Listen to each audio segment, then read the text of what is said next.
and welcome back to On Air with Dr. Pete. I'm your host, Dr. Pete Economo, and we have a really cool episode planned today. If you've been here with us for a while, you know that we talk about mental health and tools and things to increase your toolbox so you can manage the inevitable life stressors. Today we have two guests, so we get two for the price of one, that they have their own unique approach for stress relief, and I'm super excited to introduce you to Manny Hernandez and Elena Soboleva. I should have asked you how to say that. You said it right. Did I really? Oh, cool. They're in Chicago, and they're a couple that founded a very popular and quickly growing Scream Club. So this has become a global movement, and it's just so cool. And so I know as a listener, you might be saying, what is Scream Club? So I can't wait to introduce you to Manny and Elena. So thank you both for being here. Yeah, thanks for having us. Thank you, Pete. And I'm glad I got your last name right. I should have. I told you, but anyway. So, what is Scream Club? Like, before we get to it, right? Because that's what everyone wants to hear. I want to hear more about you both. So, like, introduce yourself so people get to know who you are. Cool. You want to start? Yeah, go ahead.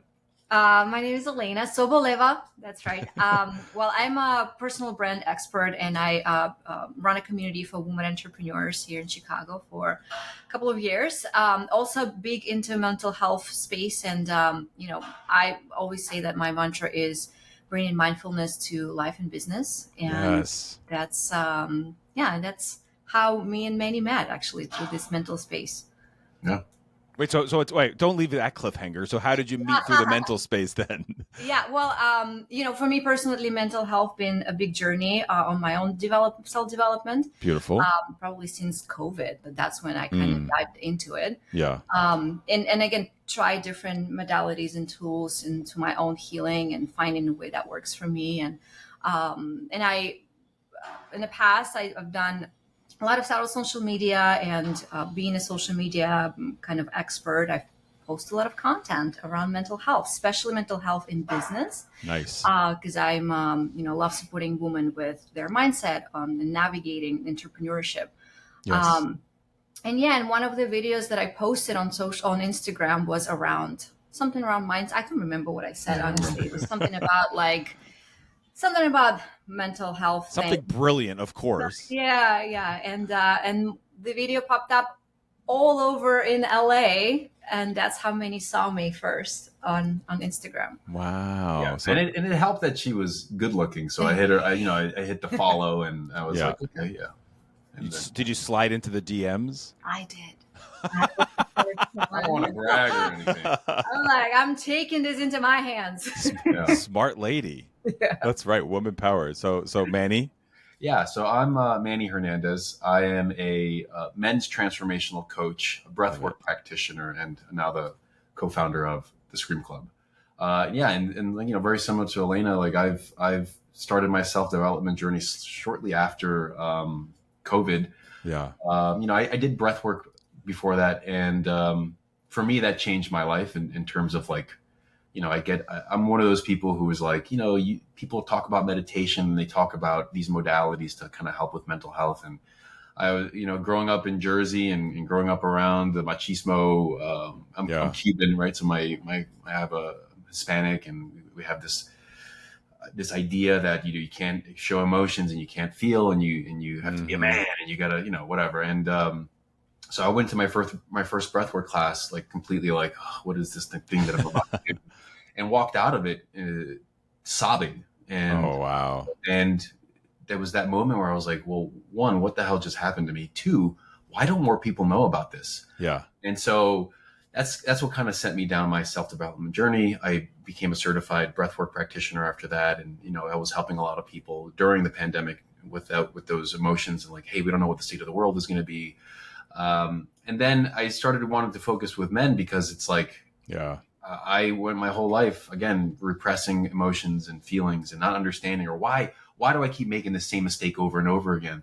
And so I started doing some research and reading a lot of books and trying to figure out what makes me tick and why I tick the certain way that I ticked. And that kind of led me to the path of like, I want to help men get there faster if I can, help them, right? And help them become more self-aware, help them become a little bit more emotionally intelligent, to help the me from 5 years ago.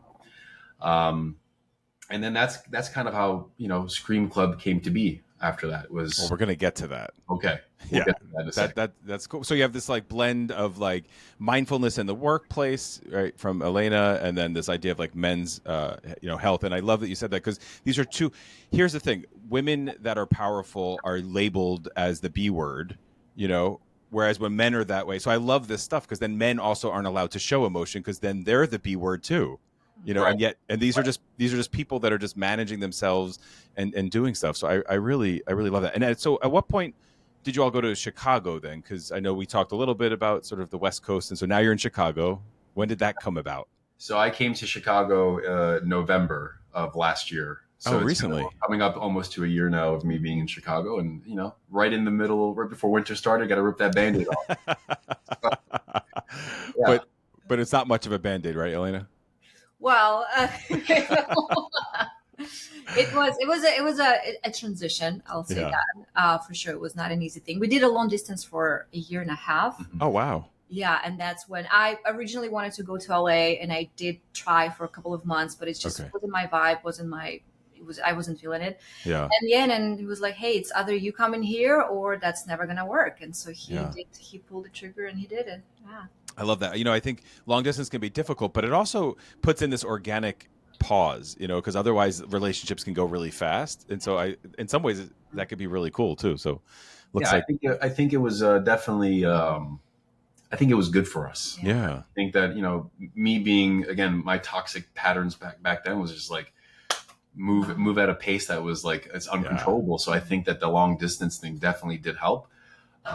And prepared us for the coming together in person and living under the same roof and seeing each other every single day versus every couple months we'd see each other. Yeah. Right. So I think that that it was definitely a cool transition. I think also for us, for both of us, because we came from a previous a relationship in the past for us was never successful, and doing long distance kind of was a form of healing, because we both were super anxious before in the previous relationship, and being long distance really made us really secure. We had a lot of times to just talk about who we are, what we want, our dreams, versus when you're together all the time and you're going on dates, you kind of replacing fun with deepness. Yes. And we had a lot of deep conversations on the phone before we start living together. So I think it really helped us. I love that. So you're feeling stressed, and the two of you just take a walk to the lake and you let out a scream together, and you instantly feel lighter and relieved. So share with us that first experience. So again, like we mentioned before, the move was difficult for me. Yeah. Living under the same roof was difficult for us. Totally. Work, finances, all the things were coming to a boiling point for us. And we were walking by the lake, and I just went like, do you want to just go and scream into the lake? Yeah. And she was like, yeah, I think I do. But like, what if other people are? And I was like, don't worry. Well, just ask them. And that's exactly what we did. We walked out to the pier that goes out into the water. And I was like, oh, we live in the Windy City. It's going to be windy. If we go out far enough, people can't hear us. Yeah. And the few people that were there, I was just like, hey, I'm so sorry to bother you. This is going to sound really weird, but we're about to scream into the lake. Would you like to join us? And some people were like, yeah, absolutely. And so we had like 5 people that first time, just on a whim. We screamed into the lake. A few people were crying, and and that's when we looked at each other. We're like, we are probably onto something. We should start a club of just screaming into the lake. Yeah. And that's how it kind of was born. Well, and so you are entrepreneurs. I mean, before this, right? I mean, that would be safe to say. I mean, not a successful one on my end, but I would say, yeah. I mean, I wanted to, I'm also a CrossFit coach, and I told myself when I moved to LA that I'm going to go all in on the men's coaching, and and that proved to be much harder than it's just it's just harder than just saying that that's what I'm going to do. Right. I had my business since for a couple of years, so I'm the one who's like, come on, start your own business, let's do it together. Yeah. I'm like, don't tell me how to live my life. I'll do it when I'm ready. Like machismo, like a good machismo, man. Yeah. That's good though. So now you welcome over 200 people each week to the lakefront to essentially just let out their repressed emotions. That's really simple. Like, it's cool because it seems simple, but obviously you're recognizing that it's a stress relief, grief, just tension in general, anything that people are, holding on to. And so this vocal expression is really rooted in community and connection. Mm-hmm. Yeah. So say Yep. more about that. Yeah. Talk about Yeah, that. it's really, again, it started off just me and Manny, right? Just having our little ritual. And then when we started doing publicly, we really just, we went to the lake, we put the sign, hey, if you have a bad week, come scream with us. And we had one person who stopped and did it with us. And then the next week, it was 5 people, and then 10, and then 20, 200. Wow. And that's the escalation of that community. The growth of it was really, first was like a sign that, okay, we tapped into something really much needed. It is such a simple thing, but it is such a needed thing. And the feedback that we've been getting from people, it's people come there for all different kind of reasons, right? Some people come there just to connect and meet other people. Some people really been going through something really difficult, and it is a place for them to release that. The spectrum of emotions that we see, from joy and high fives to really deep on their knees, screaming out everything that's been holding them back. And again, something so simple, and that's why we've been hesitating. Like, it's so simple, come and scream. But it became such again, this primal scream. It's so in us as humans. Yes. And it's such a taboo to do that. Yes. It's were you all surprised by that growth? Like, you go home after like these sessions, there's 1 person, 5 people, 10 people, 20 people. What is the conversation at dinner? I think that the purpose of why we were doing it, we never intended it to grow as big and as fast as it did. And for us, it was just like, well, we're giving people this permission for this, again, like Elena mentioned, this taboo thing that is such a simple concept in theory, but no one's doing it. And why is that? Right. And I think that, again, you're taught your whole life, don't express the emotions, don't scream, be quiet. So again, when people do come, it's like, some people are there for really heartbreaking reasons. Some people are there because they've gone their whole lives saying, I have never been able to express myself in this way. And now you've given me the opportunity and the permission to do it. Yeah. So yeah, the conversations that we had in the beginning were like, hey, that was cool. 5 people showed up. Right. Yeah. And then I think by like the 3rd or 4th scream session that we did, or the 4th week, one of the videos went viral. Right. And then we were like, oh crap. We don't know what's going to happen the upcoming week. And we got a megaphone just in case. We got, because we have a ritual of how we do it, right? We have what we do is, can you walk us through the ritual? Yeah. So what we do is we have biodegradable paper that's like eco-friendly. It dissolves in water. It's safe for the aquatic life. And what we do now is we have people write down, before we get started, whatever it is that you want to let go of from the week that was stressful, or something that you want to let go of that you've been holding on to. We then walk out to the pier and we line up. I guide them through some breaths just to calm the nervous system down. 3, 2, 1, we toss the paper into the water as a symbol of like, this is it, we're letting it go. Yeah. Another 3, 2, 1, we do our first scream. That's like a warm up. We kind of like, hey, this is just for you to get your vocal cords prepped. We do another set of breathing. We scream for a second time. This one's a little bit more from the gut. We do another set of breathing. This one's full body. Let it all out. Don't hold back. If you need to scream more than once, please feel free to do it. And and then that's our ritual. How does it end then? Hugs, high fives. That's the connection. Tears. Yeah, that's the connection. What's happening. Yeah. Some people stay, they hang out, they hugging, they crying. Someone stay a little longer for their own little moments. But yeah, I remember the moment when the first time when we came to the pier and 5 people showed up, and I turned to Manny. I was like, imagine this whole pier full of people. No, you saw it. And that literally happened like 2 weeks later. Yeah. Wow. That's really, I mean, so what's the community response? Like, what's it been like in Chicago and just in general? I know you said this went viral and we're in the world of that. So like, what's the community response been? I think people have been really responsive to it. I think that the fact that we have people who show up every single week since we started is, again, a good indication that this is something that we've tapped into that they needed. I remember just last week, a girl had come up to me. She was like, hey, look, I'm bipolar, and I never really had any way to kind of express what I'm feeling. Mm. And this has given me an opportunity to do that in a safe and healthy way. And like my days and my weeks after, I'm just more joyful. I love And it. and like I love to hear those stories, but like I don't know if that's actually true, right? Like I don't have any scientific backing to tell me that this is actually beneficial for that. So like those are things that we're exploring and trying to figure out. Yeah. Like what are the benefits long term? I have a colleague who says an N of 1 means that it is empirically based. Like if it works for one person, that means that it works. And I struggle with that as a scientist, but I get it too. Like I do think that that's true, like because we have all these random control trials and we try and create the scientific method, which I'm happy to do for y'all. But the truth is, if it's working for, like, to hear that person, that young lady that came up to you, I mean, that warms my heart because truthfully, as a psychologist, I mean, I don't care what it takes. Like, just release the suffering.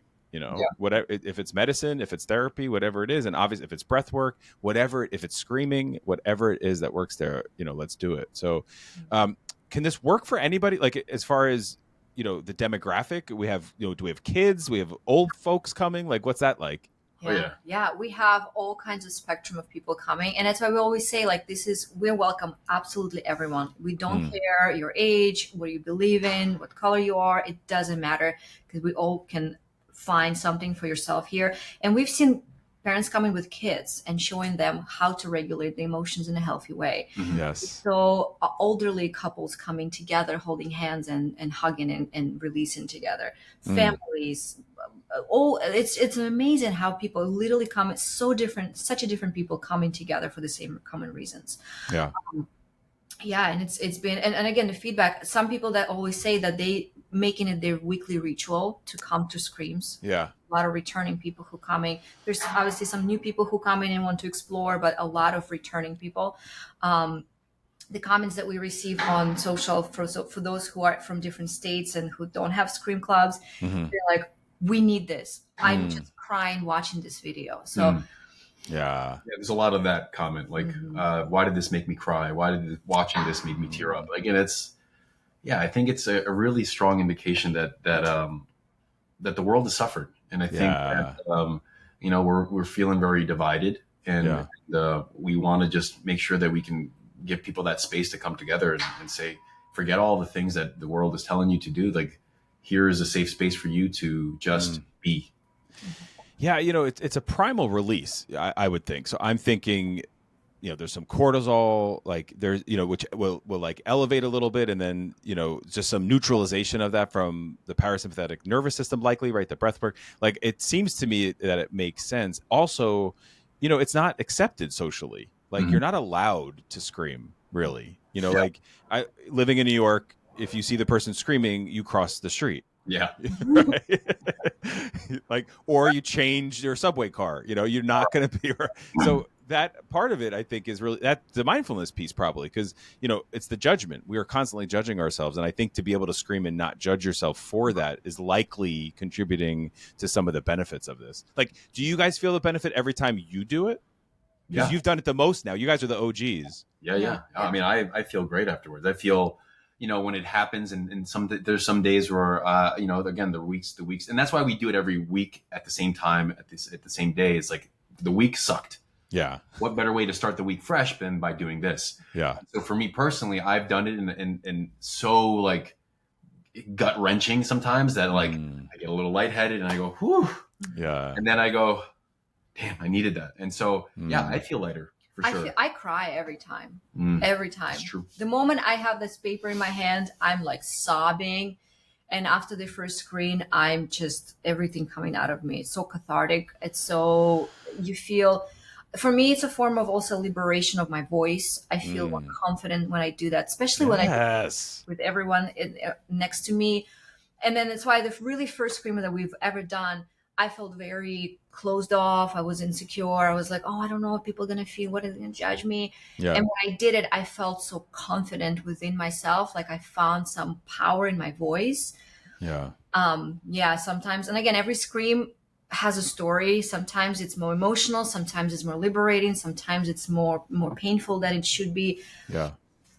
Do you, Do you share what you write on the paper ever, or like what's your sort of suggestion for people, about what they write? Yeah, we always tell people like you don't have to even talk. You don't have to Right. scream, but like, just show up. And we never make it like purposeful for them to have to share any of that information with any of Yeah. us. Because it's whatever it means to them. Sure. And yeah, so they write it down, and sometimes you'll see on social they'll take a photo of it. And we were Uh, even thinking like it would be nice to like create a like book. a thread or some kind of like campaign that we do where it's like, here are the stories of the people. Yeah, that's Here's what powerful. they're writing down. Yeah. Some people ask for more than one paper. They're like, you don't have enough paper to or what I need to write down. Yeah. Just start with one, just start with just start with one. But I hear that made me think of I don't know if this is going to be a little bit of a tangent, but like there's a website called Post Secret, and back in the day it used to be postcards, and you could send a postcard, you'd mail it, and you could write your secret on it. So this way you were getting your secret out there. Yeah. And now it became a website, and I learned about it because there was this podcast called Vanish on 9/11, and so a physician just disappeared on September 10th, and then one of those postcard secrets said, "Everyone that knew me before 9/11 thinks I'm dead." Oh. So I was like, yeah, totally. But that's what this made me think of, because it's sort of like this biodegradable paper, right? So it's good for the lake, and then it's very cathartic to just some people burn it, and so you're putting it in there, and it's not affecting anybody. But you don't have to tell people your story, But do you guys both, like, Manny, Elena, like, do you guys sit there and be like, I'm going to put this on the paper? Or like, if you get in an argument and you're like, this is going on the paper on Sunday. Yeah, I mean, I've done that. I remember even saying, when it was a smaller group, like, oh man, I got stuff to write down this week for sure. Yeah. Yeah, and I think it's a beautiful way of letting it go. And I think there is some backing, like there is some scientific data that's like, when you write something down on a piece of paper versus just thinking about it, or Absolutely. it's just one form of a cognitive release, and it's writing it down, speaking it out verbally, not keeping it inside. So I think that it's a really healthy way to do it. Agreed. Yeah, and it becomes more real, both the release, but also that this is the thing I'm suffering with, and I think it takes power. I don't like the word control or power, but I think it takes power away from the thing. Ultimately, we're trying to take that away and say, like, I got this. This is me. Yep. I agree. So this is growing by the week. I know we said that already, and you guys have been featured on multiple media outlets. And tell us how you're providing the resources, to people around the country who want to start a chapter of this in their own cities. Yeah, so we're providing them with basically like a license to use the name, right? We've created a brand, and it didn't start off that way, but we quickly jumped on that train to make sure that it's like, we don't want different Scream clubs to pop up that don't have the same intention and smart mission that we have, right? Yeah. So if you want to be part of the Scream Club, you can go to the website. There's an application that we have. We meet everyone personally to make sure that our visions are aligned, that our mission statements are aligned, that they can handle whatever may come with becoming a chapter leader, and like the emotions that come with it. So there's an application that they have to fill out. There's a small fee that you have to pay to just be able to use the license, to be able to use our name. And that's what we're doing. Yeah, we right have now, toolkits and stuff. Yeah, right. We have toolkits of like really making sure that they're all fully supported too, because leading a community like that, it's definitely a responsibility. It is, and that's why we talking to everyone personally, making sure they have a good heart in place of why they want to do that, why they want to serve this community. Right now, we have around 20 chapters around the United States and UK and London, in Puerto Rico. Nice. Yeah, and it's growing by day. We have interviews literally every day. Wow. Yeah, one of the chapters in Austin also went viral. They're having a great success as well and having a big turnaround. Yeah, and I would say faster than we did, right? Because they've only done 2 Screams so far. Get out. Yeah, the first one had like 150 people. Wow. Are they always weekly? Is that the... Yeah, well, we do it weekly, and it's again very intentional on our end. We tell the chapter leaders who start their own chapters, like, look, we know this is a time commitment. We know that this you have your own life. We would love it if you can do it at least once a month, but you don't have to do it every week like we do. If it's bi-weekly or if it's monthly, that's okay. Okay, yeah. So Austin, are there other cities around where there are chapters that you by the way, I'm not surprised, like having just met you, but also just to have this kind of compassion leadership, where you're not just in it, like, but just making sure that they're in it for the right reason. And I love that. That's really beautiful. Thank you. That means a lot. Yeah. Yeah. Yeah. We have them in Seattle. We have Seattle. We have Florida. We have Atlanta. We have Savannah. We got Puerto Rico. DC starting up in October.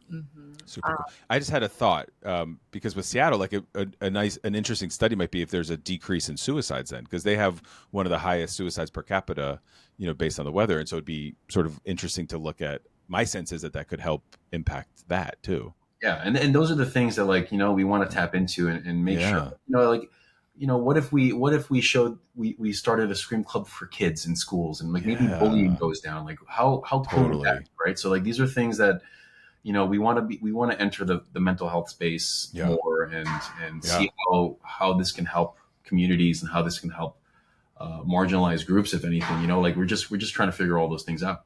It's important, and especially with the kids. I mean, a lot of my clients have kids at that age, and they're talking about just parenting today and just trying to parent an adolescent. And I'm just like, I hope you pray or do something, because you have to find some deeper meaning, because it's really hard today to deal with, because kids are kind of terrible. I mean that with love, like, Sure. all of us were bullied. I think. I mean, I don't know. I think I was bullied. I was bullied. Okay, so the three of us were bullied at least. So, I don't mean to. It is a part of. It's like developmental psychology in a way. Like it. I don't know if we'll ever have a world without it, but if we can reduce it or at least use it as a way to regulate. I like that you said that earlier, Elena, to regulate emotion. And some people might think screaming is not regulating, but it likely just helps you reset to then regulate. Yeah. So this is super cool. When we come into New York and New Jersey, man, I know you got the Jersey connection. I know. We're working on it, right? We're interviewing people. And again, we just want to make sure that everyone's here for the right reasons, and that's not always apparent in the meetings, but we want to make sure that the right people are coming on board. Yeah. I think this is wonderful. So I know I can keep going, but maybe we'll do a part 2. But thanks so much for being here. So if someone's interested in this or they want to learn more about the Scream Club, how can listeners find you in the Scream Club? Yeah, they can find us on our website. It's thescreamclub.com. Our social media, it's Scream Club Shy. We're always open for communication, DM. We're just a DM away from a conversation. I love that. Or from, relationships. It's it's just how the world, it's 2025, right? It's not all bad. There's some good things in it. That's true. Yeah. All right. Well, Manny Elena, thank you so much for being here. This was really wonderful. And for you at home listening, I appreciate you. Remember to like, share, and follow everything's at officialdrpete.com.